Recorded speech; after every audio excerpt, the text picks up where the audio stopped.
Fala galera do Mitocôndria, sejam bem-vindos mais uma vez ao canal e hoje é dia de aula. Vamos falar então nessa aula sobre chuvas e cidade. Bora lá?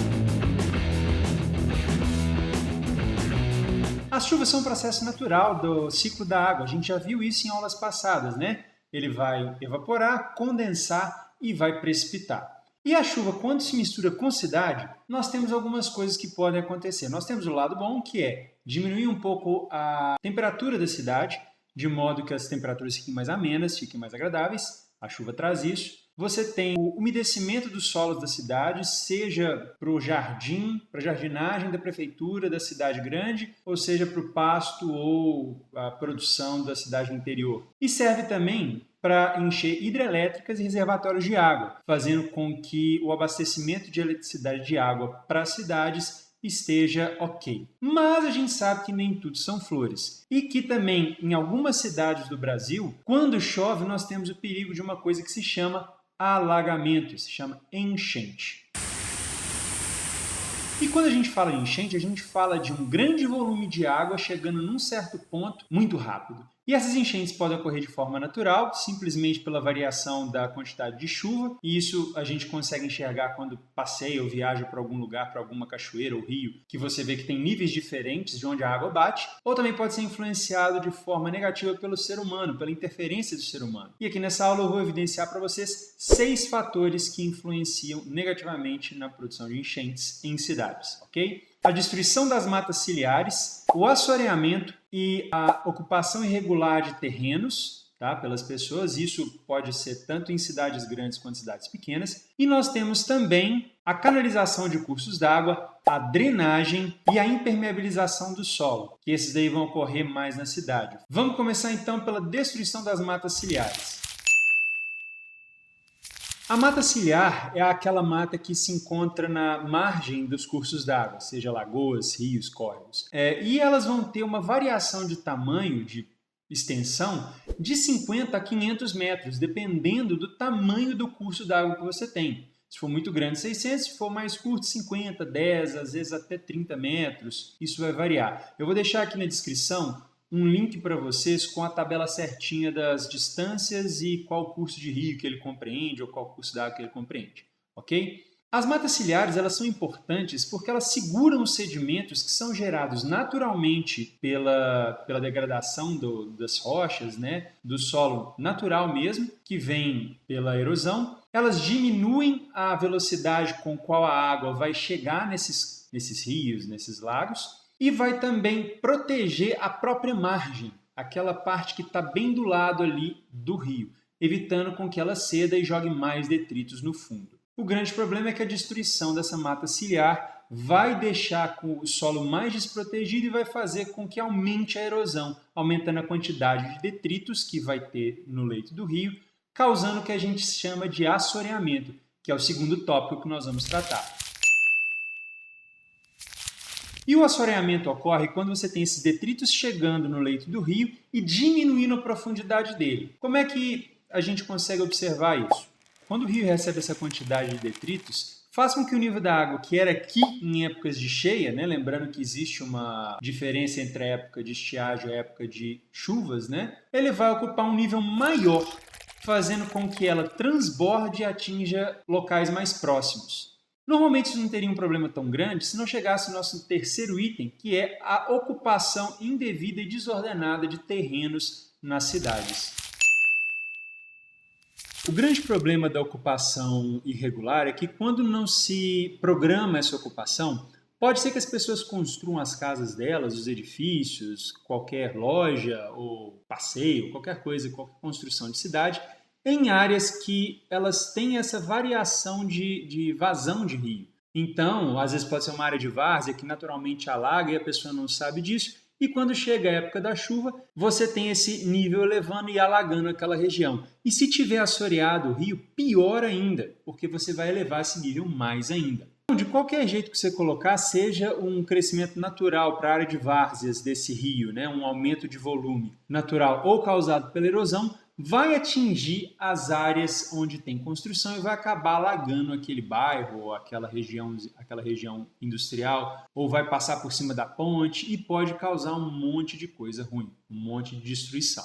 Então é muito importante essa hora de pensar e planejar, né, pela prefeitura a construção e a expansão dos centros urbanos para que não sejam construídas em áreas de risco, em áreas onde pode ter risco de alagamento não só pelo córrego, né, pelo rio passando, como também em regiões de vale. Aqui em Minas Gerais é muito comum, em Belo Horizonte principalmente, você tem muitas áreas de topografias diferentes, áreas mais altas, áreas mais baixas. Em épocas de chuva, essa área mais de baixo ela pode correr risco de alagamento. E tem muito a ver com a canalização de cursos d'água, né, de córregos que existiam ali. Vou falar disso mais para frente. E dessa forma a gente termina os 3 itens que podem ocorrer tanto em cidades do interior quanto em centros urbanos. Vamos passar então para os próximos 3 itens. Como eu tinha mencionado com vocês, a questão aqui de Belo Horizonte, é também muito comum em cidades grandes, agora falando de centros mais urbanos mesmo, que na expansão urbana você acabe canalizando ou às vezes até tapando mesmo cursos d'água, né, córregos que já existiam ali e que cortavam a cidade. E isso pode gerar problemas muito grandes para a parte de inundação e de enchente. Por quê? Quando você canaliza ou você tampa uma região, você está cimentando aquele canal, você está transformando a passagem, que era uma passagem natural, com várias resistências de pedra, de solo, de margem. Às vezes ele tinha curvas, você tira essas curvas e faz ele reto. Você faz com que a velocidade da água nesse local aumente. E, por consequência, a velocidade aumentando faz que quando ele chegue numa retenção mais à frente, esse volume aumente de uma forma muito rápida. Essa rede não é suficiente para conseguir segurar, abranger todo esse volume de água e ela vai extravasar do subsolo para cima do nível da rua, fazendo com que suba esse nível e alague aquele local. E isso ocorre de forma muito rápida, por isso que é importante tomar alguns cuidados que eu vou falar no final em relação a enchentes. O próximo item que contribui para isso também, não só agora no subsolo, mas agora por cima, é a impermeabilização do solo. E assim como a canalização, a impermeabilização do solo, que é o 5º item que a gente está vendo, vai contribuir para essas enchentes quase que da mesma forma que a canalização. A gente viu em aulas anteriores, o link vai estar aqui na descrição dessa aula para vocês, que dentro do ciclo da água, quando ela faz a precipitação, ela tem 3 caminhos que ela pode seguir. Ela pode escorrer na superfície, ela pode acumular em alguns locais ou ficar presa em geleiras, ou o terceiro lugar é ir para o subsolo, é infiltrar no solo. Isso é o que normalmente acontece. Nos centros urbanos, nós temos o asfalto, que cobre muitas das ruas que estão presentes. Sendo assim, você não tem um escoamento dessa água para o subsolo, fazendo com que ela corra só pela superfície. Dessa forma, ela vai descer de forma mais rápida e vai aglomerar nas regiões mais baixas. Lembra que eu falei ali atrás sobre topografias diferentes, igual aqui em Belo Horizonte, você tem o lugar mais alto e mais baixo? Se ele tivesse solo de terra, com grama, com vegetação, essa água desceria mais devagar e ela chegaria com um pouco menos de força dentro do rio, por exemplo, ou dentro do córrego que está seguindo ali. E aí esse acúmulo rápido de água faz com que o nível eleve e contribua também para enchentes. Tá certo que centros urbanos contam com aparatos como drenagens, né, para tentar amenizar esses fatores, que são, essas drenagens são as bocas de lobo, né, que são os bueiros. Aren't you gonna say hello? As galerias de drenagem, que vão ser sistemas de tubulações e encanamentos que vão levar essas águas que normalmente acumulam em um determinado local para outros locais, deixando uma vazão um pouco melhor. E você tem as bacias de contenção, que são como grandes piscinas que vão armazenar essa água da chuva, diminuindo a velocidade que ela chega nesses cursos de rios principais, evitando assim com que haja uma elevação brusca do nível da água.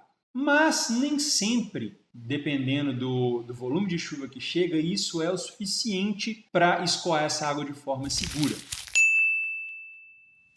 Então, já que não dá para prevenir 100% do alagamento em meios urbanos, nós temos que tomar alguns cuidados em épocas de chuva, principalmente se a gente morar próximo ou for passar próximo a locais que podem alagar, beleza? Ou se você se deparar em algum momento com alguma possibilidade, algum alagamento acontecendo, alguma inundação acontecendo, a gente precisa de tomar alguns cuidados. Eu peguei isso de informações dos bombeiros. Primeira atitude, não banque o herói. Se você está numa região que tem como você fugir, quando começou a alagar, foge, vai embora. Não fica parado esperando ver na água crescer. Run. E não tenta atravessar, não banca uma de fodão, uma de bacanão que não vai dar certo. Você bota a sua vida em risco. Segundo item, evite trafegar, seja de veículos, seja de bicicleta, seja a pé, em regiões que já estão começando a alagar, mesmo que seja uma quantidade pequena. Por quê? Primeiro, você pode ter bueiro aberto que você não está vendo. E se caiu ali, é babau, essa água te puxa, te leva para encanamento e você vai morrer, você vai para o balde. Outro motivo, às vezes a gente não dá muita importância, a gente fala, não, é só um pouquinho de água, mas 10 centímetros de água, 10 centímetros, cara, é isso aqui. Ela, se estiver correndo, já é o suficiente para te tirar o equilíbrio. E às vezes você cair, escorregar, machucar ou ser levado por uma correnteza. Tem também o problema que você pode contrair doenças como leptospirose e hepatite A no contato ali com essa água, que você não sabe aonde que ela teve contato. Às vezes teve contato com rede de esgoto ou com outras regiões, né, que estão contaminadas. Se você vai passar por cima de ponte, dá uma olhada na água que está passando por baixo. Se a corredeira estiver rápida demais, você tem que passar ali, evita. Olha para baixo, vê se tem corredeira muito rápida, ela pode destruir a base da ponte e no meio da sua passagem ali, a ponte pode cair e você morrer, ou no mínimo machucar. Eu falei ali atrás que 10 centímetros é o suficiente para te derrubar, né? 50 centímetros já é o suficiente para tirar um veículo do chão e